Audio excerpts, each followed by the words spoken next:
कुंडली कवरधारी विठ्ठल श्री ज्ञानदेव तुकाराम पंढरीनाथ भगवान की जय। गोपाल कृष्ण भगवान की जय।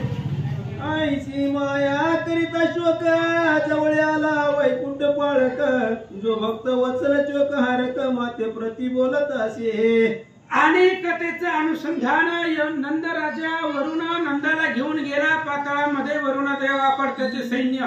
त्यावेळेस नंदराजा यमुना नदीमध्ये बुडाला सगळीकडे गोंधळ झाला। यशोदा खूप दुःख करू लागली रडू लागले। शोक न करावा तत्वता याच क्षणी आणि न पिता कृतांताशी शिक्षा लावीन आता करणी करिता विपरीत। आणि त्यावेळेमध्ये भगवान श्रीकृष्ण तिथे आले आणि कृष्णाने सांगितलं आईला कुठल्याही प्रकारचा शोक करू नको। माझ्या वडिलाला जर कुणी नेलं असेल कृतांताला सुद्धा शिक्षा करायची ताकद माझ्याकडे आहे। आता जातो नंदाला घेऊन येतो। आईशे बोलून तातडी यमुना जीवनी घातली उडी चतुर्दश लोकांचा कडो विकडी झाडा घेतला श्रीरंगे। आणि अशा प्रकारचा विचार केला आणि लगेचच त्या ठिकाणी असणारा भगवान श्रीकृष्ण चतुर्दश लोकांमध्ये संपूर्ण वैकुंठ ब्रह्म कैलास या ठिकाणी पाहू लागले। पूर्वी केले गोवर्धन उद्धारण द्वादश गावे केली लागण तो पुरुषार्थ संपूर्ण मायेने मनी अटविला। आलिया मासर पागासुर केशी मारिला कृष्ण साचार नंदासी आलिला हा दृढ विचार मनी वाटे मायेशी। आणि ज्या वेळेस कृष्ण वडिलांना नंदराजाला शोधायला निघाला त्यावेळेस यशोदेला पाठीमागचा पराक्रम आठवला। काल यवनात ते असणाऱ्या कालिया नागाला मारलं 12 गावांनी कृष्णाने गेलेला गोवर्धन उचलला मग तोच कृष्ण नंदाला घेऊन येईल असं यशोदेला वाटलं। सगळं गोकुळांचे जन येती कालिंदी तीर्थ दस्त वैसती कृष्ण माये भोवत्या मिळती नितंबिनी गोकुळीच्या। आणि मग लगेचच असणारे सगळे जण गवळे आले आणि त्या यमुना नदीच्या किनाऱ्यावरती नंदराजाची वाट पाहत बसले। मनती यमुने घेतली आहुती लोककृतांत भगिनीज प्रती जे मनती तेच साच ओदती ऐसे बोलती वज्रजन। आणि ते असणारे गोकुळामधली लोक त्या ठिकाणी नदीवरती येऊन बोलू लागली की यमुना नदीने आहुती घेतलेली आहे म्हणजे नंदराजाला ते यमुनेने गिळून घेतलेला आहे आणि तिची इच्छा आहे तसं तिने केलं असं लोक चर्चा करतात। आसो इकडे वर्ण लोकाप्रती सत्वर गेला शिराब्दीच्या पती दूत सांगती रसाधिपती श्रीकृष्ण पूर्ण कोपला की। आणि इकडे वरून लोकांमध्ये दूत गेले आणि दूतांनी सांगितलं श्रीकृष्ण पूर्ण कोपला हा श्रीकृष्ण तमाला निळ तो शलिया सर्व करी मंगळ कोपलिया होय प्रलय नळ भस्म करील ब्रह्मांड हे अशा प्रकारचा कृष्ण आहे खूप रागवला आहे असं दूत वरुणाला सांगतात। जो पूर्ण ब्रह्मानंद अखंड काळाचा महाकाळ प्रचंड याशी करील कोण दंड सर्वात्मय हरीशी। आणि ती दूत वरून देवाला सांगतायत हा असणारा पूर्ण ब्रह्मानंद आहे काळालाही दंड करणारा तो असणारा काळाला सुद्धा आकळणार आहे।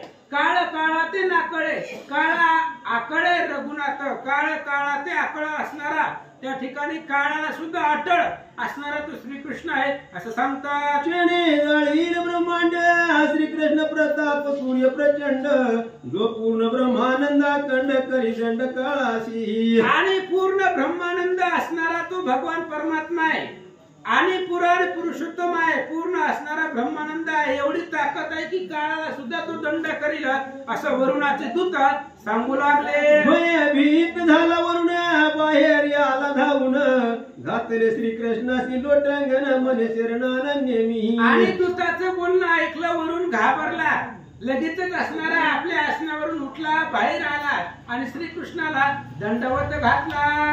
पूर्ण ब्रह्मदिनानाथ ज्ञानी पाहिलांत तू कृपाळू लक्ष्मीकांत क्षमा करी अन्याय पुराण पुरुषोत्तम भुवन चाळका तू अगोचर ब्रह्मादिका येणे व्याज गोकुळ पाळका दर्शन मज दिदले पैठ आर पुणे 16 उपचार आवडी पूजला श्री करदर नमस्कार घाली वारंवार मग येतो वीर बोलत असे। आणि मग वरुण देव बोलू लागला पुराण पुरुषोत्तम त्रिभुवनाची चालक असणारा ब्रह्मादिका कुणाच्या सुद्धा लक्षामध्ये येत नाही असा अगोचर तू भगवान परमात्मा आहे. म्हणून 16 प्रकारची पूजा त्या असणाऱ्या वरुण देवानं भगवान श्रीकृष्णाची केली, नमस्कार केला. विद्या योग्य भुलोनी गेला निज स्वरूप विसरवणी, आता देहाभिमान टाकोनी सदा स्मरणी राहीजे. आणि त्यावेळेस भगवंत बोलतायत, वरुणा तू अविद्येने वेष्टून गेलेला आहे, त्यामुळे तुला ओळखू आलं नाही ब्रह्म कोण आहे, ब्रह्माला तू ओळखू शकला नाही, म्हणून आता तरी सावध राहा असं भगवंत बोलतात. आज्ञा वंदू नित्य वेळा आनंद हरीचा अनुनती दिला, वेगे श्रीरंग परतला येता झाला गोकुळाशी. लगेच वरुण देवानं भगवंताची आज्ञा वंदनीय केली, नंदराजाला आणून दिलं आणि वरुण लोकांमध्ये राहिला. भगवंतानं नंदाला घेतलं आणि यमुना नदीच्या बाहेर आले. निशी संपदा उगवे चंडांश, तैस यमुना जळातून परम पुरुष, नंदा समवेत आला हर्ष परम झाला वज्राते. आणि रात्र संपल्यानंतर सूर्य उगवतो आणि प्रकाश पडतो, अंधार संपतो. तशा पद्धतीने भगवान श्रीकृष्ण नंदराजाला घेऊन यमुना नदीमधून बाहेर आले.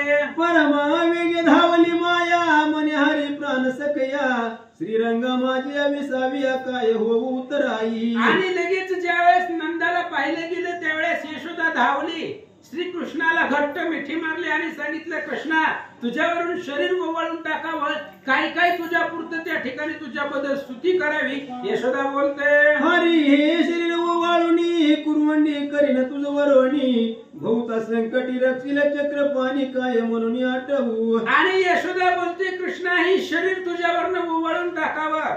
अरे किती किती आमचं कोणत्या कोणत्या संकटामधून संरक्षण केलंय, अनेक संकट आली होती, प्रत्येक संकटामधून तू वाचवला. यशोदा बोलते, सुनंदासी भेटले गवळी, प्रेमी आलिंगिला वनमाळी, वाद्य वाजू लागली ते वेळी, वेगे आले मंदिरा.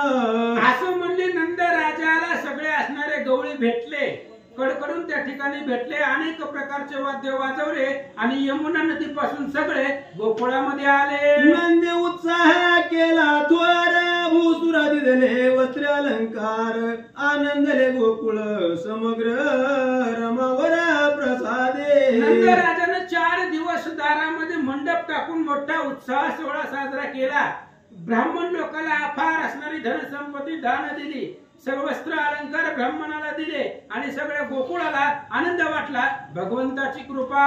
संगती घेऊनी जगदानंद कंद, भोजन विधी सारे तो नंद, त्या समयीचा ब्रह्मानंद कवना वर्णू शके पै.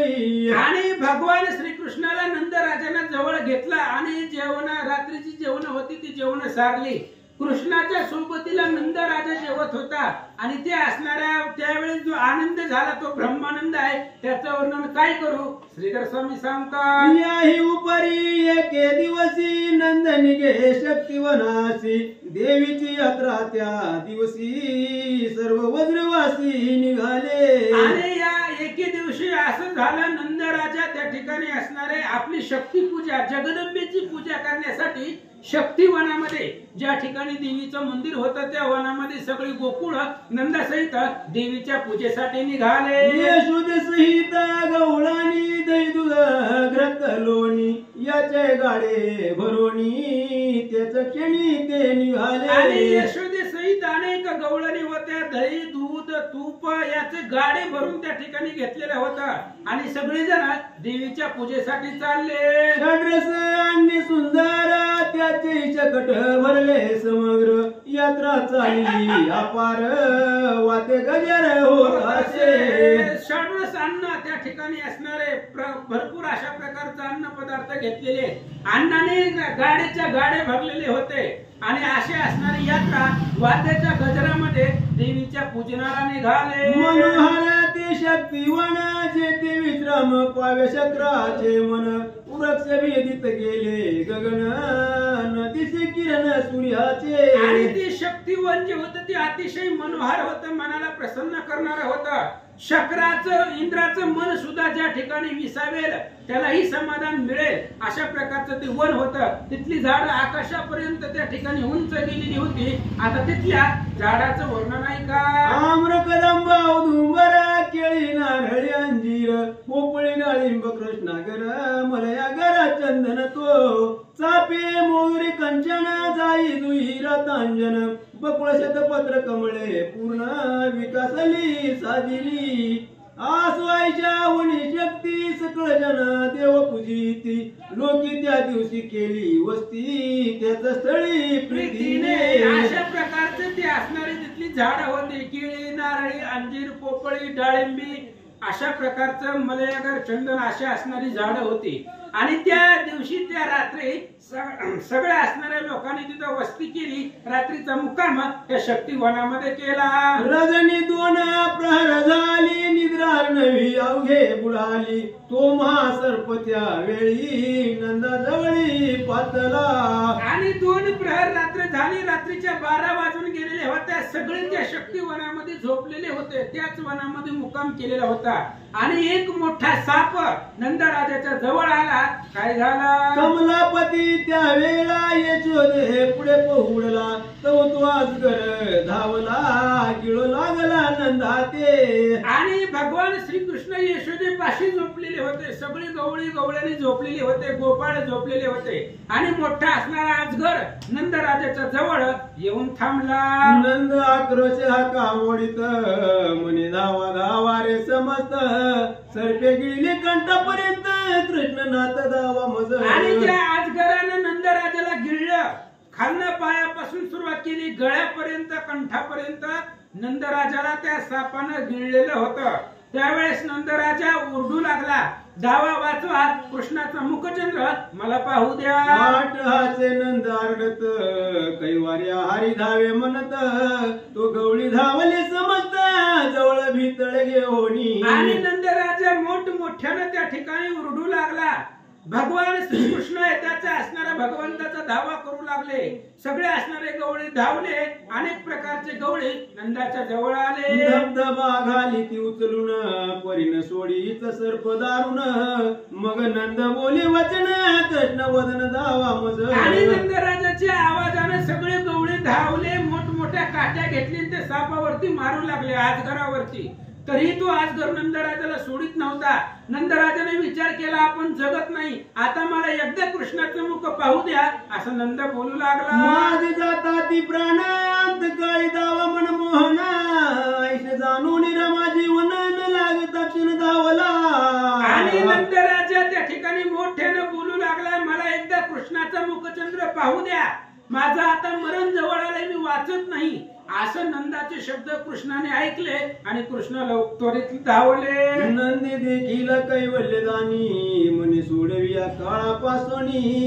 हरिपद गाती हानी देक्षणी परिण सोडीच सर्पतो आणि नंदराजाने कृष्णाला पाहिलं कृष्णाला सांगितलं कृष्णा या असणारा काय हे अजगर रूपी काळापासून मला वाचव त्यावेळेस कृष्ण पायानं त्या सापाला मारू लागले पण साप सोडित नव्हता मग उभाची सर्प चिरीला पिता तत्काळ सोडविला कृपा कटाक्ष जावलोकीला शुद्ध झाला सर्वांगी आणि मग भगवान श्रीकृष्णाने सापाचे तोंड धरले दोन्ही हाताने आणि असं तोंड उचलून मधूनच साप चिरून टाकला नंदराजाला त्या ठिकाणी सोडवलं आणि जे काही सापाने गिळल्यामुळे सगळ्या अंगाला रक्त नंदाच्या लागलं होतं कृष्णाने कृपा दृष्टीने पाहिलं आणि नंदराजाला शुद्ध केलं ज्याचे नाम घेता पतित भाऊ सर्पाचे विष उतरत त्याच्या कृपावलोकन तीत सर्प विष ते केवळे ज्या भगवंताचं नाव घेतल्यानंतर ना भवसागर रूपी विष संपून जात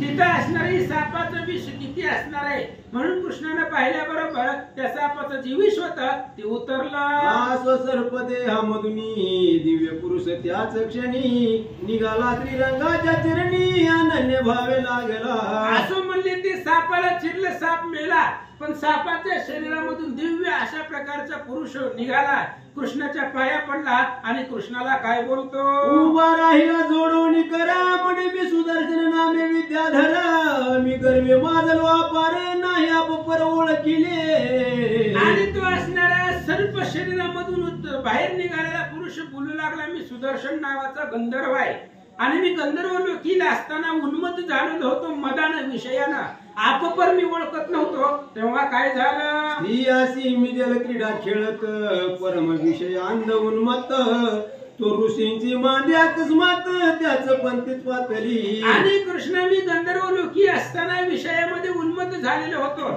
अनेक स्त्रिया घेऊन पाण्यामध्ये जलक्रीडा खेळत होतो. अनेक साधू संत ऋषी मंडळी तिथं आले. तेव्हा काय झालं? यासी केला नाही नमस्कार, स्वमुखे निंदिले समग्र. मग ते कोपले ऋषीश्वर शाप दिला ते देवा. आणि ते असणारे साधू संत त्या नदीच्या किनाऱ्यावरती आले. त्यांना मी हात जोडले नाही, त्यांना नमस्कार केला नाही, त्यांची उपेक्षा केली. तसंच स्त्रियांबरोबर पाण्यामध्ये त्या ठिकाणी जलक्रीडा खेळत राहिलो. त्यावेळेस त्या साधूला राग आला आणि मला शाप दिला. मनती दुष्टातून मता सर्प होऊन पडे वनात. मग मी झालो भयभीत, केला प्रणिपात सर्वासी. आणि मी लगेच त्या ठिकाणी असणारा नंद, ते असणारा साधू संतांनी मला शाप दिला की तू नष्ट आहे, मदाने उन्मत्त झालेला आहे, म्हणून तू सर्प योनीमध्ये तुझा जन्म होईल, असा शाप साधू संतांनी दिला. ठाकलो बदांजुळी मज शाप दिजे सकळी. मग त्यांनी कृपा केली, अमृत वचन बोलिले. आणि मग ज्यावेळेस त्यांनी मला शाप दिला की सर्प योनीमध्ये तुला जन्म घ्यावा लागेल, तेव्हा मी हात जोडले. हात जोडून त्यांच्या पुढे गुडघ्यावरती उभा राहिलो आणि हात जोडून सांगितलं, महाराज काहीतरी उशाप द्या. त्यावेळेस ते अमृतरूपी शब्दांचा उशापाचा वर्षाव माझ्यावरती केला. काय सांगितलं? त्याने सांगितले मग लागोनी श्रीकृष्ण येईल शक्तिवनी. त्याच्या चरण स्पर्श करुनी मुक्त होशील तत्काळ. आणि त्या साधू संतांनी मला सांगितलं की तू साफ होऊन त्या शक्तिवनामध्ये राहायचं. भगवान श्रीकृष्ण त्या शक्तिवनामध्ये जगदंबेच्या पूजेला येतील, तेव्हा तू भगवान श्रीकृष्णाच्या पायाचा स्पर्श झाला की तुझा उद्धार होईल. हे आजच्या दिनी सत्य झाले, माझे पूर्व पुण्य फळाशी आले. म्हणून श्रीपतीची पावले प्रेम धरली विद्या धरे. आणि म्हणून आज त्या ठिकाणी सत्य झाल्याची साधू संतांनी मला उशाप दिला होता की तोच श्रीकृष्ण, आज त्या श्रीकृष्णाच्या पायानं माझा उद्धार झाला. म्हणून तो असणारा गंधर्व कृष्णाच्या चरणावरती लोळू लागला. पुतना प्राण हरणा सुदर्शन गेला निज स्थाना. गवळी वाजविती वादनाना निज सदनाशी परतले. आणि मग भगवान श्रीकृष्णाला वंदन केलं. तो असणारा सुदर्शन गंधर्व लोकीला निघून गेला. इकडे गवळ्यांनी अनेक प्रकारचे वाद्य वाजवले आणि शक्तिवनामधून गोकुळात आले. आर्य आला निज सदनी निंबलो करी जननी. नंद धाविनला त्याच चिनी मने लागेन चरणी कृष्णाच्या. आणि लगेच त्यावेळेस सगळेजण आले. आल्याबरोबर यशोदेनं कृष्णाला त्या ठिकाणी कृष्णावरनं ओवाळून त्या ठिकाणी टाकलं. त्यावेळेस नंदराजा धावून आले, कृष्णाला त्या ठिकाणी हृदयाला धरलं. माया म्हणे तू आमुचा देव, पडली संकट हारीशी सर्व. तू पूर्ण ब्रह्म स्वयंमेव, मासे आता समजले. आणि त्यावेळेस यशोदा सांगू लागली, कृष्णा तू देव आहे. अरे आमच्यासाठी केवढी केवढी संकट त्या ठिकाणी आमच्यावर आलेली तू घालवली, त्यामुळे आमच्यासाठी तू आमचा देव आहे असं यशोदा बोलते. ऐसे बोलता माता ती लोळणी घातरी कृपा नाते. गडबडा लोळत ते रडे सर्वता समजे ना. आणि मग त्यावेळेस यशोदेने सांगितलं तू देव आहे आमच्यासाठी. असं म्हटल्यानंतर ना कृष्ण जमिनीवरती गडबडा रडू लागला. पण कृष्ण का रडतोय कुणाच्याच लक्षामध्ये येत नव्हतं. का रडू लागला? ऐका. माता पिती अशी म्हणे ऐका, मग सर्वता देव म्हणू नका. म्हणून प्रेमळांचा सका स्पुंदून रडत असे. आणि कृष्ण रडू लागला यशोदाला आणि त्या ठिकाणी नंदराजाला सांगू लागला, मला देव म्हणू नका. मी तुमचं लेकरू आहे, तुमचं बाळ आहे. मला देव एवढी उपमा तुम्ही देऊ नका, मला देव म्हणू नका. म्हणून कृष्ण जमिनीवरती लोळून रडू लागला होता. माता म्हणे न म्हणू तुझं देव, म्हणून आलेंगीला माधव. धन्य यशोदेचा भाव, संभाव्य पुण्यतियेचे. आणि मग लगेच यशोदेने सांगितलं, ठीक आहे तो आमचा बाळ आहे, लेकरू आहे, तुला आजपासून कधी देव म्हणणार नाही. कृष्ण उठला. यशोदेनं तिच्या असणाऱ्या हृदयाला लावला, कारण धन्य भाव कृष्णावरती होता. क्षीरसागर विलासी लीला दावी निज भक्तासी. न दावी आपल्या थोर विषयी अपार कर्तृत्व करोनी. आणि हाच कृष्ण दुधाच्या समुद्रामध्ये राहणारा वैकुंठाचा स्वामी भगवंत आहे. पण लहानपण घेतलेलं आहे. एवढं असणारं लीला चरित्र दाखवलं, पण थोर पण स्वतःला म्हणून घेत नाही, अशी त्याची लीला आहे. श्रीधर स्वामी सांगतात, अद्भुत करुणी चरित्राते खेळे गोळ्या संगाते श्रेष्ठपण ठेविले परते मानवी वेश धरुनिया. अद्भुत अशा प्रकारचं चरित्र कृष्णाने केलेलं आहे. आतापर्यंत 13 अध्याय आपण ऐकले. अद्भुत चरित्र आहे भगवंताने केलेलं. गोपाळां सोबत खेळतोय, स्वतःला लहान म्हणून घेतोय, असं चरित्र आहे भगवंताचं. यावरी मथुरापुरीत जाणं काय झाले वर्तमान अकस्मात ब्रह्मानंदन कंस सवेशी प्रगटला. आणि आता इकडे मथुरेमध्ये काय वृत्तांत झाला लक्षपूर्वक ऐका. मथुरेमध्ये अचानक नारद महाराज तिथे गेले. म्हणजे लय दिवस झालं कंसाची भेट नाही.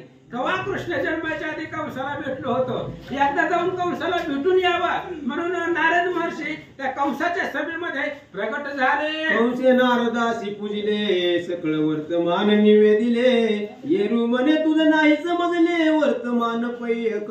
आणि कंसाच्या सभेमध्ये नारदजी गेले.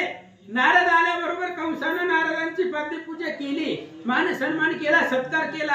त्यावेळेस नारदांनी सांगितलं, कंसा तू मूर्ख आहे, तुला कळलं नाही. दोघे पुत्र आणि रोहिणी वसुदेवे गोकुळे ठेवली चोरुनी ते थोर झाले नंद सदनी कृष्ण आणि बळीभद्र. आणि त्यावेळेस नारद मुनी सांगू लागले, कंसा तुझ्या लक्षामध्ये आलं नाही, वसुदेवाने त्याची बायको रोहिणी पहिली बायको आहे आणि 2 मुलं त्याची ते असणाऱ्या गोकुळामध्ये त्यानं ठेवलेत नंद त्या वसुदेवानं. आणि ती दोन्ही मुलं आता मोठी झालेत. एकाचं नाव कृष्ण आहे, एकाचं नाव बळीराम. तुझे दैत्य दुर्धर त्रिदशाशी आणि वार त्यांचा केला संवार कृष्ण आणि बळीरामे. अरे कंसा तुझ्या लक्षामध्ये येत नाही, तुझे असणारे एवढे दैत्य होते आणि ते असणारे दैत्य तिन्ही लोकांना ब्रह्म विष्णू महेश यांना ऐकणारे ही असणारी राक्षस त्या कृष्ण आणि बळीरामानं मारले. नारद महाराज बोलतात, ऐकत आहे वर्तमान कंस क्रोधे फिरवी नयन म्हणे वसुदेव देव किस मारीन शस्त्र घेऊन धावला. आणि नारदांच्या बोलण्यावर कंसाला राग आला. म्हणले ह्यांनी लपवून ठेवलोय त्या 2 पोरांना, म्हणून आता हे वसुदेव देवकीलाच मारतो. म्हणून कंबरेची तलवार काढली आणि कंस देवकी वसुदेवाला मारायला कारागृहात चालला. आला बंदी शाळेजवळी मग नारद म्हणे त्यावेळी ही व्रते जरी तो दिली तरी अपकीर्ती लोकात. आणि कंस त्या ठिकाणी कारागृहामध्ये बंदी शाळेमध्ये आला. तेवढ्या वेळामध्ये नारद महाराज तिथं आले. नारदांनी सांगितलं, ह्या 2 म्हातारीला मारून तुला काय भेटणार आहे? हे असणारे देवकी आणि वसुदेवाला तू मारलं, तुझ्या जगामध्ये कीर्ती कुठं होणार आहे? हिम्मत असेल त्या कृष्ण आणि बळीरामाला मार. शोधुनी मारी राम कृष्णाशी दोघे कास यावतीची आईशे बोलून कंसाची नारद त्याशी परतविले. आणि नारदांनी सांगितलं, जा या असणाऱ्या म्हातारीला कशाला मारतोय? ह्यांना मारून तुझी कीर्ती होणार नाही. राम आणि कृष्णाला मार, त्यांना कुठे त्यांना शोधून मार, असं म्हणून बंदीशाळेमधून कंस माघारी आला. जैसा मंदिरा लावून आग्न आपणच विजवी धावून की पुरी दिदले लोटून ते आपणच वर काढिले. जशा प्रकारे घराला आग आपणच लावावी आणि पुन्हा घराची आग पाण्याने आपणच विझवावी, एखाद्याला पाण्यामध्ये आपणच ढकलून देवा, पुन्हा आपणच काढावं, तशी अवस्था नारदांनी केली. ज्याने विष पाजिले दुर्धर तोच करू धावे उतार आपणच पटविले तस्कर धावले काढिले आपणच. ज्यानं भयंकर विष दिलेला आहे आणि त्या विषाचा उतार सुद्धा त्यानंच करावा, चोरांना गावामध्ये त्यानंच पाठवावं आणि त्यानंच चोरी वाचवावी, तशी अवस्था झाली. तैसे नारदे लावून कळी सवेची दोघे सोडविली कंस सवेशी तत्काळी येऊन या बैसला. आणि तशा पद्धतीने भांडण बी कळ नारदांनीच लावली आणि वसुदेव देवकीला नारदांनीच वाचवलं. नारदाचं बोलणं कंसाला पटलं. बंदी शाळेमधून आला आणि आपल्या सभेमध्ये येऊन बसला. कंस क्रोधे व्याप्त पूर्ण मने उग्रसेन आना धरून चुलता देव कानून श्रंखळा घाला दोघाते. कंस रागाने लाल झालेला होता. म्हणलं ते असणारा उग्रसेन बाप आहे, म्हणला माझा त्याला बी धरून आणा आणि ते असणारा देवक चुलताय त्याला बी आणा, दोघांच्या पायामध्ये बेड्या घाला आणि कारागृहामध्ये टाका. म्हणे यादव तितके जीवे मारा विष्णू भक्ताशी आधी धरा गाई ब्रह्मन संवारा शोधून या सत्वरी. मग लगेच कंसाने सांगितलं, जेवढे जेवढे या मथुरेमध्ये यादव आहेत सगळ्या यादवांना मारून टाका. जेवढे त्या ठिकाणी असणारे गायी ब्रह्मन विष्णू भक्त आहेत सगळ्याला मारा. कंसानं ऑर्डर दिली. टाकावगे यज्ञ मोडून कोणाशी करून द्यावे अनुष्ठान अनावगे ऋषी धरून मी संवारीन निधास्ते. कंसाने सांगितलं जेवढी यज्ञ मथुरा नगरीमध्ये होतात सगळे मोडून टाका. कोणालाही आजपासून पुतीला येऊ द्यायचं नाही. पुती पुराण सगळं विष्णू भजन बंद पाडा आणि गाय ब्राह्मण आणून माझ्या प्रशी द्या मी मारतो. कंस बोलू लागला माझे सखे जरा संधाधिक काळ यवन माझा आवश्यक शिशुपाळ वक्रदंत दिक वानासुर भौमासुर तू. आणि माझे जेवढे सखे जवळचे मग माझा असणारा जवळचा काळ यवन आहे जरासंध आहे शिशुपाळ आहे वक्रदंत आहे भौमासुर आहे त्या सगळ्यांना मथुरेमध्ये बोलवा. गरजोनी कंस हा कफोडी म्हणे यादवा करा देशोधडी कंस शस्त्र घेऊन तातडी उर्वीवर आपटिले. आणि लगेच कंसानं आज्ञा दिली जेवढे यादव हे असणाऱ्या मथुरेमध्ये राहतात सगळ्या यादवांना मारा. लगेच कंसाचे दूत सेवक घेऊन मथुरेमध्ये यादवांना मारू लागले. यादव मथुरा सोडून राहिले गिरी कंदरी लपणी ऋषी पळते आश्रम टाकुनी म्हणत यावून ठाव देई. आणि मग कंसदूताच्या भीतीने सगळे यादव मथुरा सोडून वृंदावनामध्ये गोकुळामध्ये अरण्यामध्ये जाऊन राहिले. काही असणारे ऋषी मंडळी जमिनीमध्ये इकडे तिकडे जागा मिळेल तिथं राहू लागले. वनोवनी हिंडती कंस दूत गो ब्राह्मणाचा करीती घात असो नारद मुनी त्वरित गोकुळाशी पातला.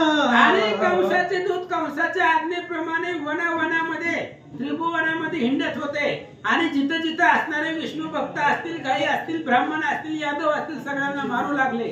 असं म्हणली नारद महाराज मथुरेमधून गोकुळात आले. कृष्णाला काय म्हणतात गेले श्रीकृष्णाशी नमन म्हणे लवकर टाकी कंस वधून गांजिले गायी आणि ब्राह्मण करी सोडवन विश्वेशा. आणि लगेच कंस नारद महाराज कृष्णापाशी आले साष्टांग नमस्कार कृष्णाला केला आणि सांगितलं भगवंता कंसाला मारून टाका कारण या कंसानं गायी ब्राह्मणाला त्रास दिलेला आहे त्यामुळे आता लवकरात लवकर कंसाला मारून टाका. दुर्धर दैत्य मारिला केशी आता सत्वर वधी कंसाशी ऐशे बोलून नारद ऋषी ऊर्ध्व पंथी पै गेला. नारदांनी सांगितलं दुर्धर असणारा केशी नावाचा दैत्य होता जो घोड्याच्या रूपामध्ये आलेला होता.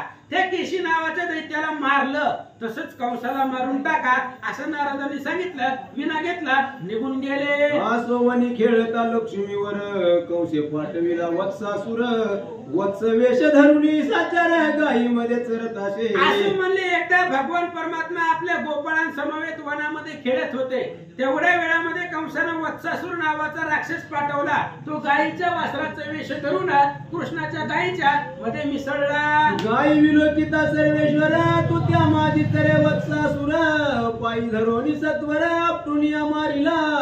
आणि भगवान श्रीकृष्णाने सगळ्या गायी पाहिल्या आणि त्या गायीमध्ये वत्सासुर दिसला कृष्णाला. ही वेगळी म्हणली गाय ही आपल्यातली नाही.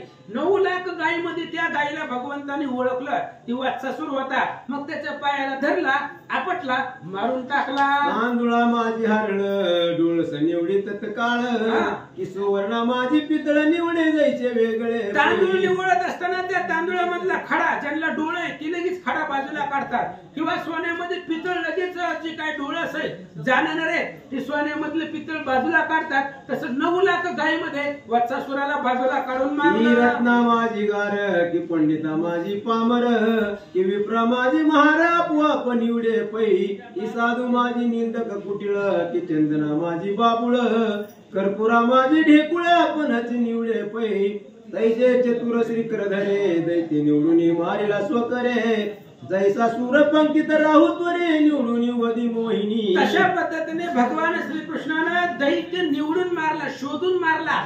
आपल्या 9 लाख गायीमध्ये त्या असणाऱ्या वत्सारूपी दैत्याला बाहेर काढला त्याला मारून टाकलं. अशा पद्धतीचा पराक्रम भगवंताने केला. काय झालं आसो एक दिवशी घन नीळ गवळे मिळाले सकळ त्याशी म्हणे गोकुळ ओस करा पयाता. आणि एके दिवशी भगवान श्रीकृष्ण गोकुळामध्ये आले चव्हाट्यावरती मीटिंग घेतली आणि सगळे जे गवळी होते गावातले त्या गवळ्यांना सांगितलं की गोकुळ रिकाम करा, गोकुळ सोडा, वृंदावनात राहायला चला. कंस भौत विघ्ने करी दैत्य धाडी तो गोकुळावरी, वृंदावनी सहपरिवारी जाऊन या राहावे की. कृष्णाने सांगितलं हे गोकुळ काही दिवसासाठी सोडून द्या, वस करा, गोकुळामध्ये कुणी राहायचं नाही. वृंदावन आहे गोकुळापासून थोड्या अंतरावरती. ह्या गोकुळामध्ये कंस वेळोवेळी राक्षस पाठवतोय, तर आपण वृंदावनामध्ये जाऊन राहू असं कृष्ण बोलू लागले. मनात इच्छी श्रीधरा वृंदावनी दैत्य दुर्धरा, याने मिसे समग्र व दुनिया टाकावे. कृष्णाचं प्लॅनिंग वेगळं होतं. त्यांनी मनामध्ये विचार केला होता वृंदावनामध्ये भरपूर राक्षस आहेत आणि सगळे कंसाचे सैन्य तिथंच येत आहे आधी. मग वृंदावनामध्ये आपण जर राहायला गेलो तर त्या निमित्तानं तिथली राक्षस मारू असा विचार कृष्णाचा होता. या लागी गवळी सांगे श्रीपती, परी गवळी कदा न निगती, न सुटे ग्रहाची ग्रहगती, मग यदुपती काय करील. आणि मग लगेच असणाऱ्या भगवंतांनी सांगितलं चला गोकुळ सोडून वृंदावनामध्ये जाऊ. पण गोकुळातली लोक ऐकत नव्हते, त्यांना ग्रहदशा सुटत नव्हती. जिथं ग्रहाची आशा संपत नाही तिथं भगवंत तरी काय करणार. बळीराम आणि जगत जीवन बोलती स्वर्गीची गिरवाण, भोवती ऐकती गवळी जन परी कोणा न कळते. बळीराम दादा आणि श्रीकृष्ण मोठ्यानं बोलत होते, पण शेजारच्याला कळत नव्हतं, कारण ती भाषा संस्कृत होती. गिरवान भाषेमध्ये बळीराम दादा आणि कृष्ण बोलत होते. अनेक गवळी गोपाळ होते, पण काय बोलते कोणाला कळत नव्हतं. संकर्षणाशी मने हरी, कौतुक दावावे क्षण भरी, धाक लावल्या विन निर्धारी, गोकुळ वसन करीती हे. आणि मग बळीराम दादाला कृष्ण म्हणतायत आपण काय करू, भीती दाखवू ह्या असणाऱ्या गवळ्यांना. जोपर्यंत आपण चमत्कार दाखवत नाही तोपर्यंत ही गोकुळ लोक सोडणार नाही. म्हणून विचार केला आणि कृष्ण काय करतात, गोकुळा बाहेर गेले दोघे जण, संघ बहुत मुले घेऊन, शेष आणि मधुसूदन काय विंदान मांडिले. आणि मग भगवान श्रीकृष्ण आणि बळीराम दादा वनामध्ये गेले गोकुळ सोडून. आणि सगळे अनेक गोपाळ सोबतीला घेतले, गोकुळ सोडून लांब गेले. आणि तिथं गेल्यावर काय करतात, आपुल्या सिरीचे केस कुरळ, दोघे हाते तोडीची तत्काळ, काननात विकुरले सकळ, करणी न कळे ब्रह्मादिकाशी. आणि मग भगवान श्रीकृष्ण आणि बळीराम दादा वनामध्ये गेले. आणि आपल्या शरीरावरती बारीक बारीक केस असतात कुरळे आणि डोक्यावरची, आणि ती असणारे डोक्यावरची एक केस भगवंताने काढून त्या वनामध्ये टाकून द्यायला सुरुवात केली. त्या केसापासून पुढं एक एक केसापासून देख, शतांची शेते निघाले व्रक, मुलासहित येऊन ऐकात गोकुळात आला गोकुळात पळवणी. आणि भगवान श्रीकृष्णाच्या बळीराम दादाच्या एका एका केसापासून अनेक हजारो लांडगे बाहेर तयार झाले. आणि ते असणारे सगळे लांडगे कृष्णानं गोकुळामध्ये सोडले. गोकुळाच्या दिशेनं कृष्ण आणि गोपाळ सगळे पुढे पळाले, त्यांच्या पाठीमागे लांडगे लागले. मन त्या संख्या आले व्रक, गोकुळ ऊस करारे सकळी बिदोबिदी पळती लोक, एक द्वारे झाकी ती. आणि मग कृष्ण बळीराम दादा पळत पळत गोकुळामध्ये आले. त्यांना सांगितलं असंख्य लांडगे आलेले वनामधून आणि ते आता आपल्याला खाऊन टाकतील, म्हणून गोकुळ वस करा. पण लोकांनी आतमध्ये गेले, कड्या कुलपा लावून पॅक केला. कृष्ण बळीराम घरा आले, नंदासे म्हणती विघ्न ओढवले, व्रक मागुती कारण गेले, कृष्ण इच्छे करून या. आणि कृष्ण बळीराम घरी आले. नंदाला सांगितलं अनेक लांडगे आपल्या गोकुळामध्ये आलेले आहेत, मोठं विघ्न आले. तेवढ्या वेळामध्ये कृष्णाचीच इच्छा होती म्हणून सगळे लांडगे वनात निघून गेले. मग नंदादी गवळी मिळवणी निघते झाले त्याच क्षणी, गोकुळ ओस टाकून वृंदावनी राहतात. भगवान श्रीकृष्णाने थोडीशी भीती दाखवली. असंख्य लांडगे आले, त्या भीतीने सगळे नंदासहित सगळे गवळी त्या ठिकाणी गोकुळ वस केला, गोकुळ सोडला, वृंदावनामध्ये जाऊन राहिले. वाडे घालून अरण्यात परिवारेशी राहिले समस्त, यमुना तीरी रामकृष्ण नाथ गोपा समवेत खेळतात. आणि मग आपलं सगळं घर प्रपंच उचललाय. गोकुळामधून वृंदावनामध्ये अरण्यामध्ये आले, तिथं असणारे झोपड्या वगैरे केल्या आणि त्याच अरण्यामध्ये वृंदावनामध्ये सगळे राहिले. भगवान श्रीकृष्ण अनेक गोपाळांना घेऊन यमुना नदीवरती खेळ खेळत होते. कंसाने प्रलंब दैत्य पाठविला, त्याने गोपाळ वेश धरिला, कृष्णदासा माझी मिसळला, कपट कोणा न कळेची. आणि भगवान श्रीकृष्ण गोपाळा समवेत खेळत असताना कंसाने प्रलंब नावाचा राक्षस पाठवला. आणि तो असणारा प्रलंब त्यानं गोपाळाचा वेश धारण केला आणि गोपाळामध्ये शिरला. पूर्वी समीरात मजा वदावया लागून काळ नेहमी विप्रवेश धरून बैसला त्या प्रकारे करून प्रलंब झाला गोपाळ. आणि इकडं प्रलंबानं गोपाळाचं रूप धारण केलं आणि गोपाळामध्ये लपून राहिला कृष्णाला मारण्यासाठी. जसं हनुमंताला मारण्यासाठी काळनेमी टपून बसला होता तशा पद्धतीने कृष्णाला मारण्यासाठी गोपाळाच्या वेशामध्ये प्रलंब होता. रामकृष्ण झाले भिडती गडी समान तो ठाई वाटीती तो डाव परतला निश्चिती प्रलंबावरी ते दवा. आणि हे खेळ खेळत होते आणि खेळ खेळत असताना कृष्ण आणि बळीराम दादा वेगवेगळे त्यांनी कृष्णाचं काही गोपाळ बळीराम दादाचं काही गोपाळ असं त्या ठिकाणी केलं आणि खेळ खेळू लागले.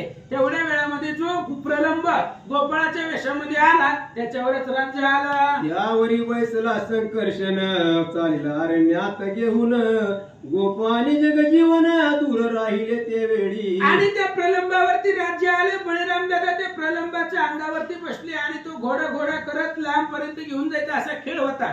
पण त्या प्रलंबानं बळीराम दादाला पाठीवर घेतलं लांब अरण्यामध्ये घेऊन चालला. गोपाळ आणि कृष्ण लांब राहिले. बळीभद्र पुसे तयासी अरे तू कुटुंब कोटे मध्ये नेतो असी तो काहीच वचनासी न बोले सर्वथा. आणि बळीराम दादाने विचारले बाबा आपला खेळ यमुना नदीवर चालू आहे तू इकडं लांब एवढ्या लांब मला अरण्यामध्ये कुठं आणलंय.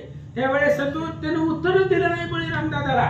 मग बळीरामाला राग आला. नीट चालिला मथुरा पण ते तो ओळखीला रोहिणी सुते मस्तकी त्याच्या मुठी घाते बळीभद्रे तोरणे फोडीला. आणि तू डायरेक्ट मथुरेच्या दिशेने निघालेला होता. बळीराम दादा विचारतोय तू काहीच उत्तर देत नाही प्रलंब. मग मथुरेचा रस्ता दिसल्यावर बळीरामाच्या लक्षात आलं ही राक्षस आहे.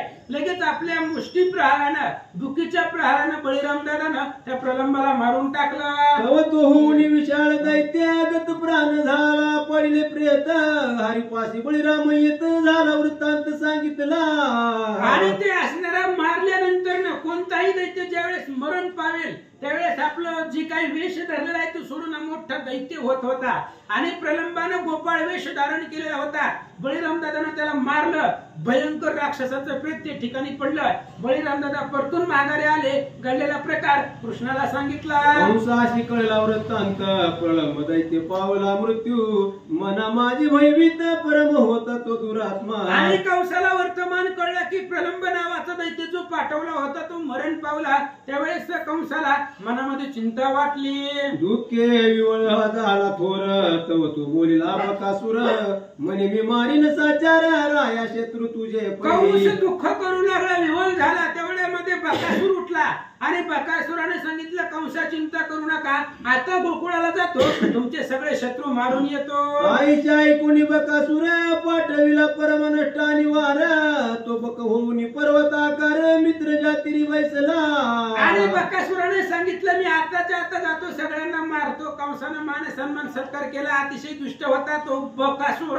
आला यमुना नदीवरती पर्वतासारख्या बगड्याचा वेश धारण करून तो नदीवरच्या तीरावर बसला. बके धरले बक ध्यान इच्छितो कृष्णाचे आगमन रात्रंदिवस चिंतन हरी वाचून त्या नाही. आणि त्या बकासुरानं बगड्याचं रूप धारण केलं. पर्वतासारखं शरीर त्याचं होतं आणि बकवत बगड्याचं एकाग्र चित्त माशाकडे असतं. तशा पद्धतीने तो भगवान श्रीकृष्णाचं चिंतन करत बसला. दुसरीकडे त्याचं लक्ष नव्हतं. मन कृष्णाकडे वळलं. जळप्राशन आले गोपाळ तो पर्वताकर बैसला सबळ गोप भ्याले तत्काळ गेले हरीच सांगाया. आणि यमुना नदीच्या किनाऱ्यावरती खेळून खेळून पाणी पिण्यासाठी सगळे गोपाळ नदीच्या किनाऱ्यावरती आले. तर पर्वताकार सारखा बगळा त्या गोपाळाने पाहिला आणि कृष्णाला सांगायला गेले. कृष्णाशी सांगती त्यावेळी एक पक्षी आला महाबळी आम्ही देखोनी तत्काळी भिवून या पळालो की. आणि कृष्णाला सांगू लागले भगवंता नदीच्या किनाऱ्यावरती एक मोठा बगळा पर्वतासारखा आहे. आम्ही त्याचं शरीर पाहिलं त्याला घाबरलो आणि भिवून तुला सांगायला आलो. गड्या सहित सावळा बक पाहावया धाविनला तव तो बैसला से बगळा वाटेन जाई कोणाच्या.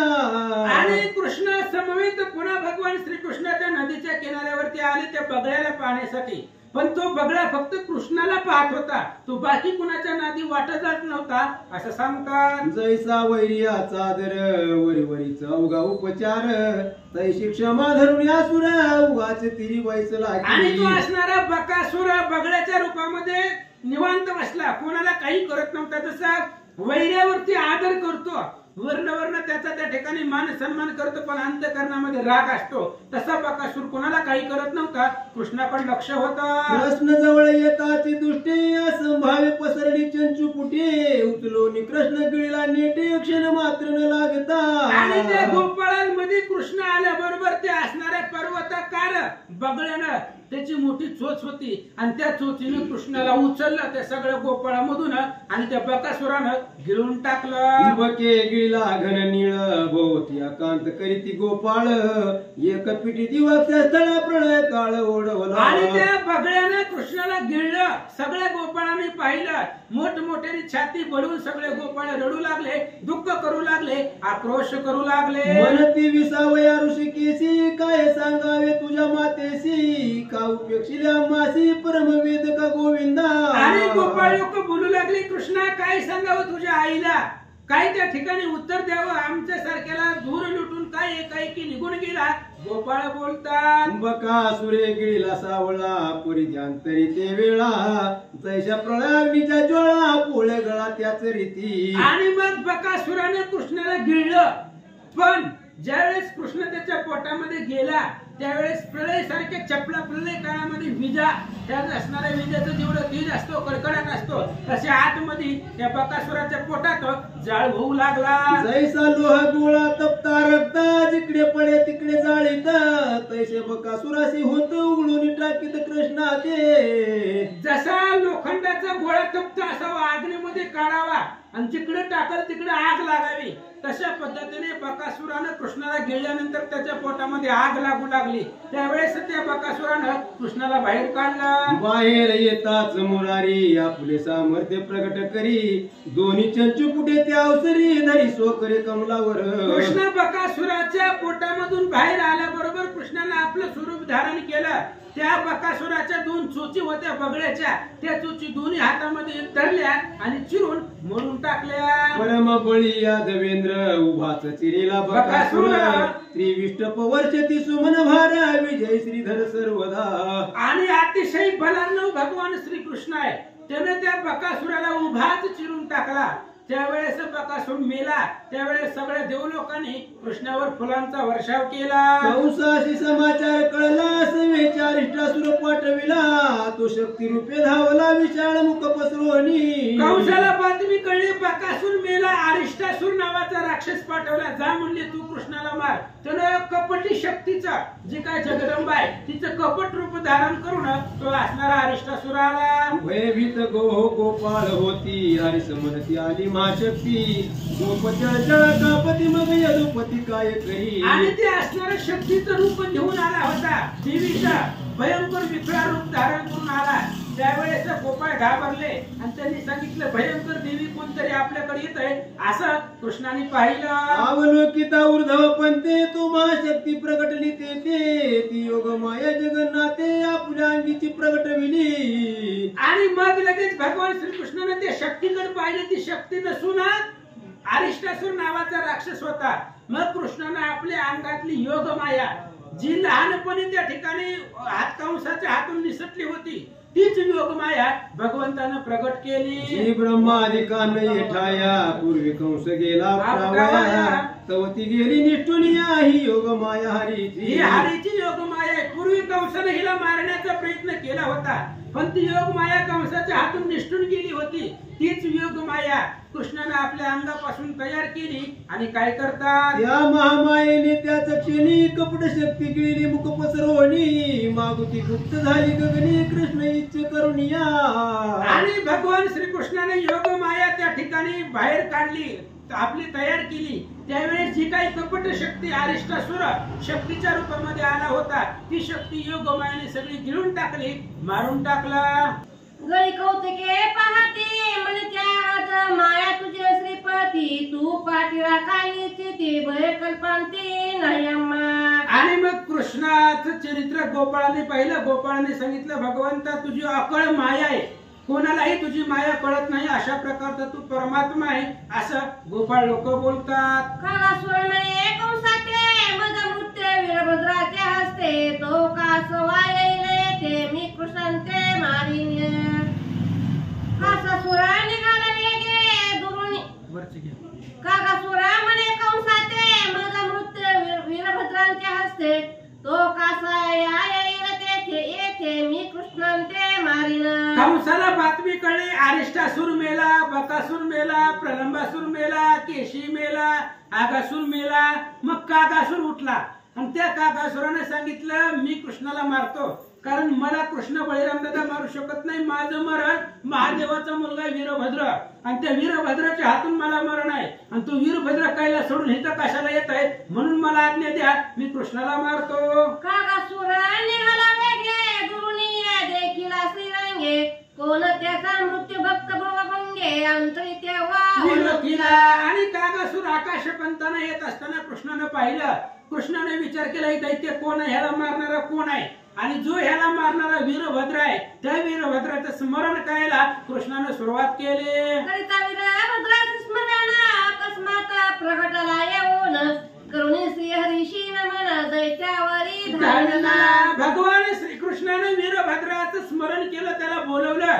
लगेच कैलासावरून वीरभद्र आले, कृष्णाला नमस्कार केला. कृष्णाने सांगितले ती कागासूर येतोय, तुमचे गिराय काय ती तुमच्या हातून मरतोय, तुम्ही जावा. लगेच वीरभद्र धावले, युद्ध करू लागले. कागासुराचे शिरकमळ वीरभद्रे छेदिले तत्काळ कृष्णाची स्तवने निराळ मागे गेला ते गवा. लगेच वीरभद्रानं कागासुराबरोबर युद्ध केले. वीरभद्राकडे अफाट ताकद आहे आणि त्या वीरभद्रानं, कारण अष्टभैरव जे आहेत 60 कोटी गणामध्ये अष्टभैरव आहे आणि त्या अष्टभैरवांचा नायक हे असणारा वीरभद्र आहे. आपट बळ होतं. कागासुराचं मुंडकं त्या ठिकाणी तोडून टाकलं, कृष्णाला नमस्कार केला, निघून गेला. खरासुरा खर रूप धरवणी भुकत हिंडे कानाने कृष्णा तो पायी धरवणी आपटीला क्षणारे. लगेच खागासूर आला आणि तो असणारा खरासूर गाढवाचं रूप धारण करून वनामध्ये हिंडत होता. ओरडत कृष्णाने ओळखलं ही गाढव जास्त झालंय, म्हणजे गाढवना राक्षस आहे. पायाला धरलं, आपटलं, खरासुराला मारून टाकलं.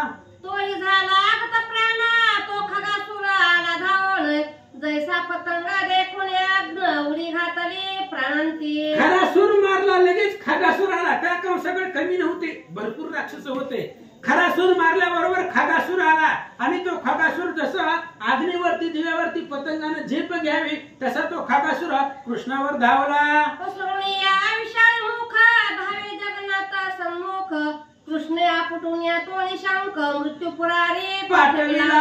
आणि तो असणारा खगासूर विकळार मुख पसरून कृष्णाला गिळायला आला. भगवंतानं त्याच्याही पायाला धरलं, त्याला आपटलं आणि मृत्यू लोकाचा रस्ता त्याला दाखवला.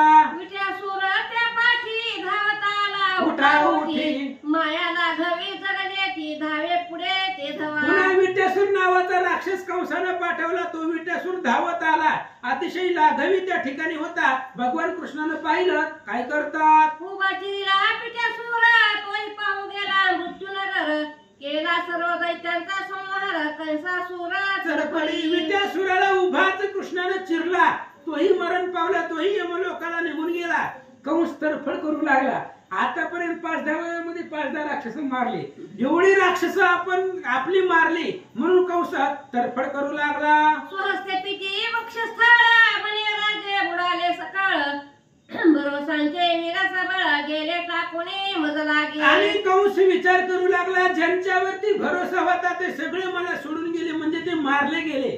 ज्यांच्यावरती भरोसा ठेवावा अशा प्रकारचे वीर सगळे ह्या कृष्णानं मारलं, आता माझं सगळं राज्य बुडालं असं कंस बोलू लागला. माझे दृष्टी पडता वैरी तरी मी त्याची म्हणजे तक्षण भितारी मग बुद्धी एकांतरी आठविले असुरेंद्रे. आणि कंस विचार करू लागला, ती कृष्ण बळीराम माझ्या दृष्टीला पडले, म्हणजे माझ्याकडे आले की मी मारून टाकतो असा विचार केला. आणि कृष्ण बळीरामाला काहीतरी कारणाने आपल्याकडे बोलवावं म्हणून कंसाला एक युक्ती सुचली. काय? घागरी आणि कोहळे कंस गोकळे पाठविले घटा माझी कृष्णांड सगळे घालून या पाठवावे. कंसानं दूताच्या हातामध्ये घागर आणि भोपळा दिला. घागरीचं तोंड बारीक असतं, भोपळा मोठा असतो. दूताच्या हातामध्ये गोकुळाकडे पाठवला. नंदाला सांगा ह्या घागरीमध्ये भोपळा टाकून पार्सल करा. आणि शिकतेचे वेट फोडून हाते तेही पाठवा माझ्या सांगाते. हे जरी खोडे नुगवे तुम्हाते तरी रामकृष्णांचे धाडीजे. आणि कंसानं 2 कोडी नंदराजाकडे दूताच्या हाती पाठवली. एक घागर आणि भोपळा. घागरीमध्ये भोपळा घालून पाठवा. दुसरं वाळू हातामध्ये मुठभर दिली आणि ह्या वाळूची वळून दोरी करून आमच्याकडे पाठवा. आणि हे जर तुम्हाला करणं शक्य होत नसेल तर रामकृष्णाला माझ्याकडे पाठवा. नाही तरी गोकुळ सकाळ निर्दाळीला मी कंस काळ म्हणून दोघे दैत्य सबाळ पाठविले व्रतांचे. आणि कंसानं निरोप दिला एवढे जर तुम्हाला करणं शक्य नसेल तर रामकृष्णाला पाठवा. ते जर माझ्याकडे आले नाही तर मी तुमच्या सगळ्यांचा काळ आहे हे सगळं असणारं गोकुळ त्या ठिकाणी सगळं उद्ध्वस्त करीन. म्हणून 2 राक्षसाच्या हातामध्ये घागरी, भोपळा आणि वाळू कंसानं पाठवले. दूत धाविनले त्वरित नंदाजवळी आले अकस्मात. म्हणती तुम्हावरी कोपलासे मथुरानाथ कोडे समर्थ आहे. आणि ते दूत धावत धावत नंदराजाकडे आले. नंदाला सांगितलं हे बघा तुमच्यावरती कंस राजा मथुरेचा रागवलेला आहे. त्यामुळे कंसानं ही कुडी पाठवलेली आहे. ही कुडी तुम्ही सोडवा अशा प्रकारे कंसाची आज्ञा आहे. दूत सांगू लागले तुम्हाशी निवडावे जरी वेळे तरी पाठवावे रामवन माळे. नाही तरी मराला सकाळी कंसा हस्ते करूया. आणि तुम्हाला जर ही कोण सोडवता आलं नाही, कोण जर तुम्ही सोडवले नाही तर राम आणि कृष्णाला कंसाकडे पाठवा. ते जर तुम्हाला करणं शक्य झालं नाही तर सगळीच मरतात असं ते दूत बोलू लागले. तुम्ही गोरसा पेवले झाले तीस मस्त परी तुम्हाची जवळ आला मृत. गवळी भ्याले समस्त म्हणती अनर्थ ओढावला. आणि त्या दूतांनी सांगितलं तुम्ही गाई गोरस दूध लोणी खाऊन मस्त झाला माजलेला म्हणून तुम्ही त्या ठिकाणी उन्मत्तपणा करायला लागला. म्हणून तुमचा असणारा काळ तो कंस आहे. ही कोड सोडवा नाहीतर मरायला तयार व्हा असं दूत बोलू लागले. गवळी वृंदावनी राहिले होते ते पुढते आले गोकुळांचे. ते हे विघ्न अवचिते पुढे ओढून ठेविले. आणि गोवळ सगळे असणारे जे काही गवळी होते नंदासहित ते गोकुळ सोडून वृंदावनामध्ये राहायला गेलेले होते कृष्णाच्या सांगण्यावरनं. आणि वृंदावनामध्ये आल्यावर ही विघ्न वळवलं. अशा प्रकारे दूत ते कंसाचं कोड घेऊन आले असं विचार करू लागले. कंस दूत राहिले शेते वेळे एकांती बैसले सकळ मुगवळे. एका मनातील लपवावन माळे कोठे तरी नेऊन या. आणि कंस दूत तिथंच राहिले. कंसाचे दूत तिथंच राहिले. त्यांनी जी कोडे घेऊन आले होते त्याचं उत्तर घेऊन जाण्यासाठी ते तिथंच थांबले. त्यावेळेस इकडे असणारे सगळे नंदराजा गवळी सगळे दुःख करू लागले. कृष्ण आणि बळीरामाला कोठं तरी लपवा. एका मनातील रामकृष्ण बळावे परमेच्या माझे पळवावे.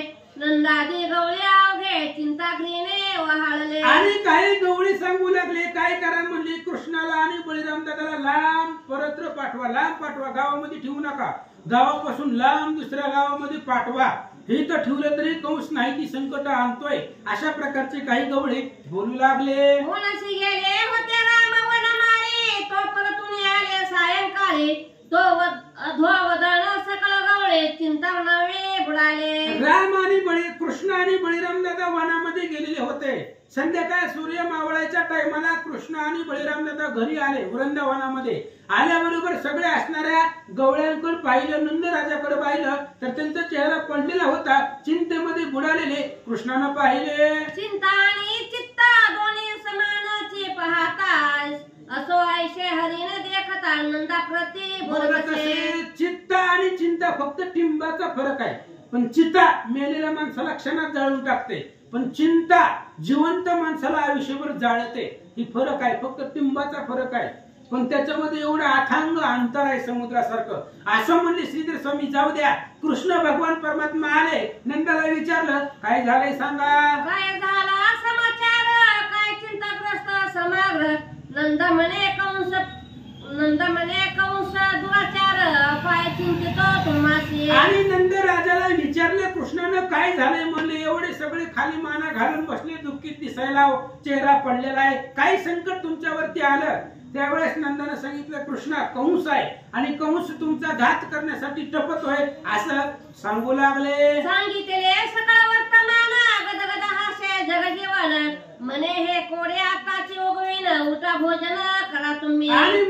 एवढं नाही, सगळे कोड सांगितले. 2 कोडी होते. नंदराजांना कृष्णाला सांगितले असं असं आहे.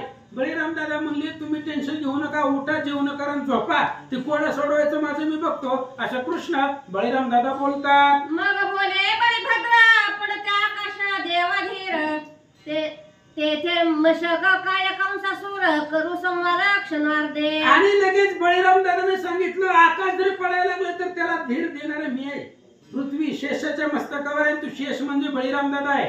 आकाश जरी पडायला तरी सुद्धा त्या पडत्या आकाशाला धीर देणारा मी आहे. आणि काय आहे ते असणारा कंस माझ्या पुढे चिलाट आहे म्हणलं त्याला क्षणात मारतो, असं बळीराम दादा बोलतात. कौतुक केले गोपाळे जवळ घेतले घटकोळे क्षणा मात्रे सूक्ष्म केले गती घातले त्याची क्षणी. भगवान श्रीकृष्णानं अद्भुत कौतुक केलं. जे काही कोडं आलेलं होतं एक असणारा घट गाडगत जवळ घेतलं, भोपळा होता, ती भोपळा सूक्ष्म केला आणि ती भोपळा गाडग्यामध्ये घातला आणि गाडग्यात घातल्यावर भोपळा मोठा केला.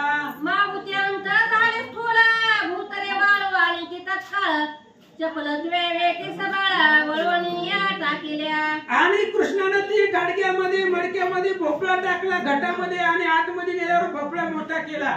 बळीराम दादाने वाळू घेतली आणि ती वाळू वळून त्याची दोरी तयार केली आणि त्या दूताच्या हातात दिली. वाळूचे दोरे जेवळीले घटाभोवती ते गुंडाळीले नंदादी गवळी तटस्थ झाले नवल देखुनी अद्भुत. आणि बळीराम दादाने वाळू पासून दोरी तयार केली होती. ती जी काही घट आणलेली होती घागर, त्या घागरीच्या असणाऱ्या तोंडाला ती दोरा बांधला तयार केलेली. आणि सांगितलं नंदराजानं गवळ्याने पाहिलं, आश्चर्य वाटलं.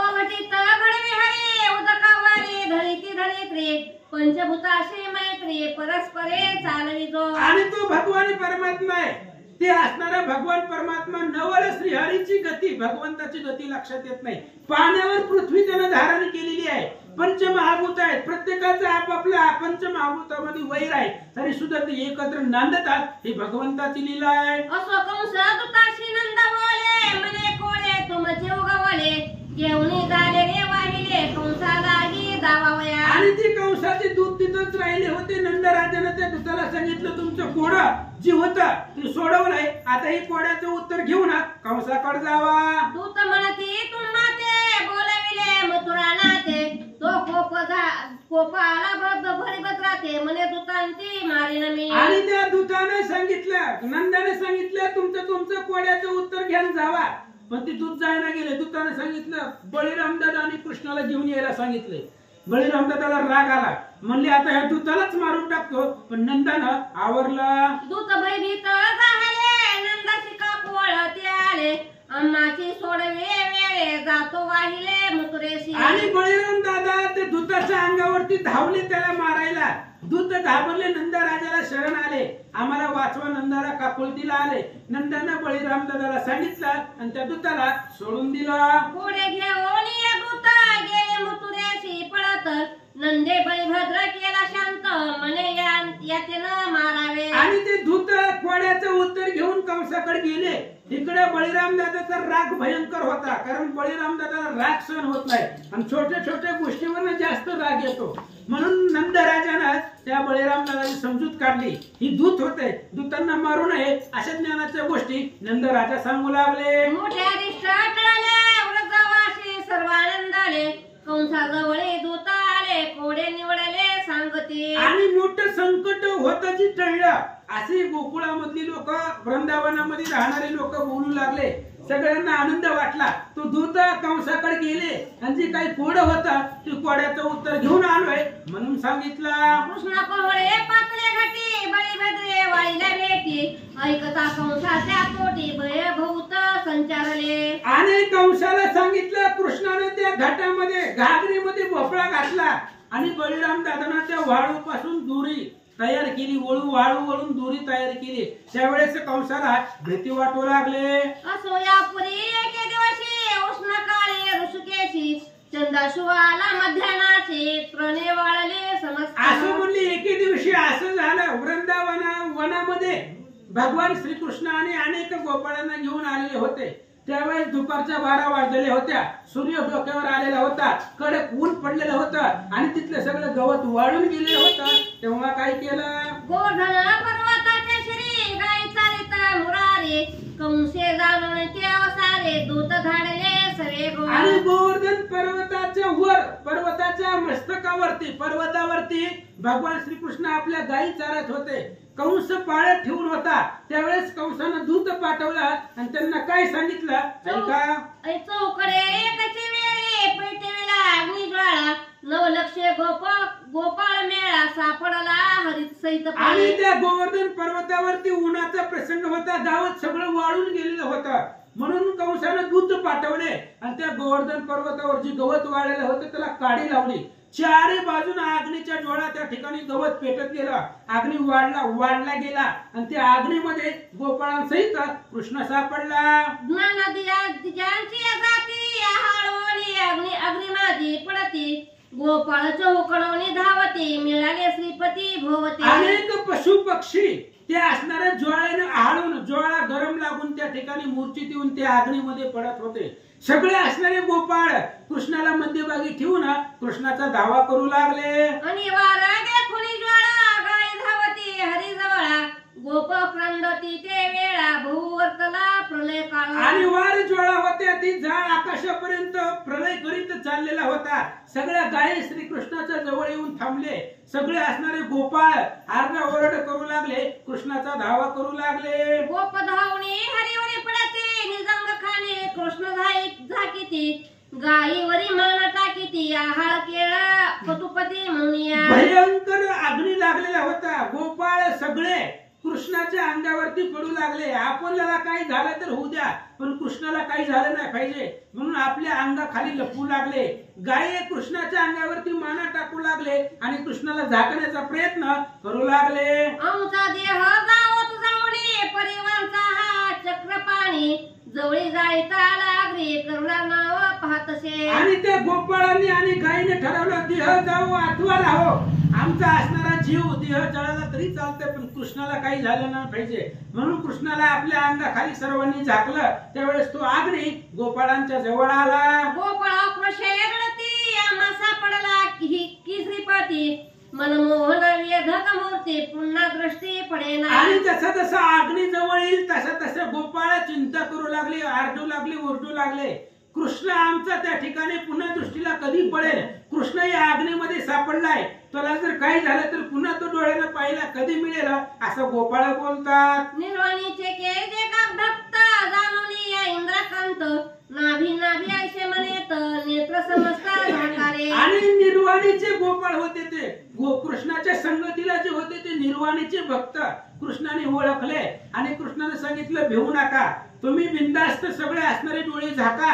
त्यावेळेस गोपाळाने डोळे झाकले. कृष्णाने काय केलं ऐकताचे हरीचे वचन समस्ते झाकिले तेव्हा नयन विशाळ मुख पसरून गिरीला अग्नी ते आणि कृष्णाच्या शब्दावरती विश्वास ठेवला. सगळ्यांनी डोळे झाकले. भगवान श्रीकृष्णाने असंभाव्य आपलं मुख पसरलं आणि जो काही पर्वतावरती वनवा लागलेला होता अग्नी तो सगळा अग्नी गिळून टाकला.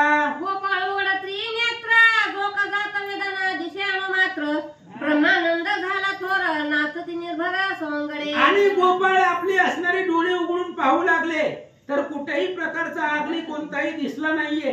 मग सगळ्यांना त्या ठिकाणी ब्रह्मानंद झाला.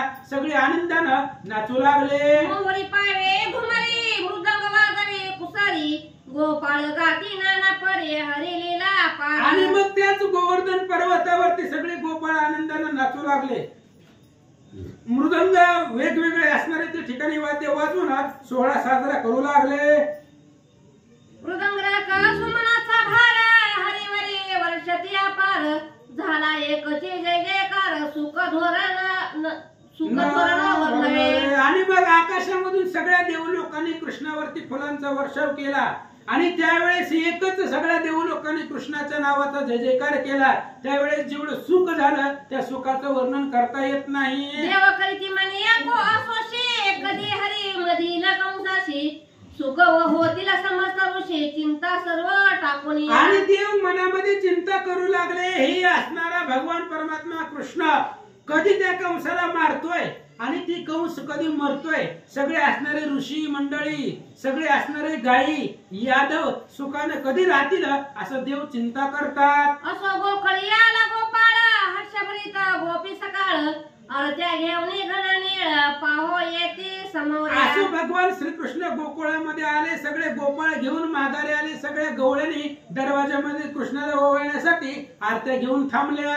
श्रीकृष्ण केवळ वासरमणी देखता गोपी विकल सल्ल्या कमळणी श्रीकृष्ण शांक देखोनी गोपी चकोरी जाहल्या. आणि भगवान श्रीकृष्ण म्हणजे सूर्य आहे आणि त्या सूर्याच्या प्रकाशानं कमळरूपी गवळणी फुलल्या गेल्या. श्रीकृष्ण म्हणजे चंद्र आहे आणि चंद्राचा मुखचंद्र पाहून चकोरत असं त्या ठिकाणी चंद्राकडे पाहून त्याला आनंद होतो, तेवढा आनंद गवळणीला झाला. की घन निळा मेघ केवळ गोपीच्या तकी सकाळ की श्रीकृष्ण सुवास निरत्मक गोपी भ्रमरी वेधल्या. भगवान श्रीकृष्ण म्हणजे आकाश आहे, मेघ आहे, पाऊस आहे.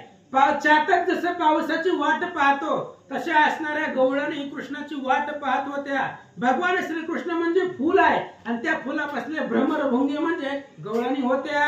श्रीहरी विजय ग्रंथ क्षेत्र साहित्याशी पिकल्या पर नाना दृष्टांत नगर कनशहीच साधन पै. आणि हरिविजय ग्रंथ ही जमीन आहे आणि हरिविजय रूपी जमिनीमध्ये हे अध्याय रूपी कृष्ण चरित्र रूपी पीक आहे आणि ती पिकाला अफाट अध्याय रूपी चरित्र रूपी कंस लागलेले तर असं श्रीधर स्वामी सांगतात. हे पीक समस्त लागू हाता ऐसा उपाय काय आता तरी आवडीचा ढोळ्या समजता सवद सर्वदा बैसावे. म्हणून आता ही असणारे जे काही पीक आलेलं आहे ह्या पिकाचा आनंद घेण्यासाठी एकच उपाय आहे, बरोबर 7:45 वाजता मंदिरामध्ये हजर राहत जावा आणि हे असणाऱ्या पिकाचा आनंद घेत जावा असं श्रीधर स्वामी सांगतात. भक्तीचा पांगोरा वागवणे कुंतक पांघरे टाका उडवणे तरीच धान्य समोर होणे आता लागेल सर्व हे. आणि हे असणारे हरिविजय रूपी शेतामधलं जर त्या ठिकाणी धान्य तुम्हाला प्राप्त करायचं असेल तर भक्तीचा पांगोरा, भक्तीचा जी काही पांगोरा ती वाजवा आणि कुतर्करूपी पक्षी ती कंसावर बसलेली असतात त्या पक्ष्यांना हाकलून लावा आणि या धान्याचा आनंद घ्या असं सांगतात. ब्रह्मानंद येती राग ज्ञानर्क तेजपुंज श्रीधर तयांचे चरणग्रज सेविता सहज संतुष्ट पै. आणि ब्रह्मानंद ही यतिराज आहे जे प्रति सूर्य आहे, ज्ञानाचा असणारा प्रतीक आहे आणि त्यांचे असणारे चरणवंदना श्रीधर करतो. श्री हरी विजय ग्रंथ समस्त हरिवंश भागवत संत धनकरुसुनी पंडित चतुर्दशा कुंडली गोदारी विठ्ठल श्री ज्ञानदेव तुकाराम पंढरीनाथ भगवान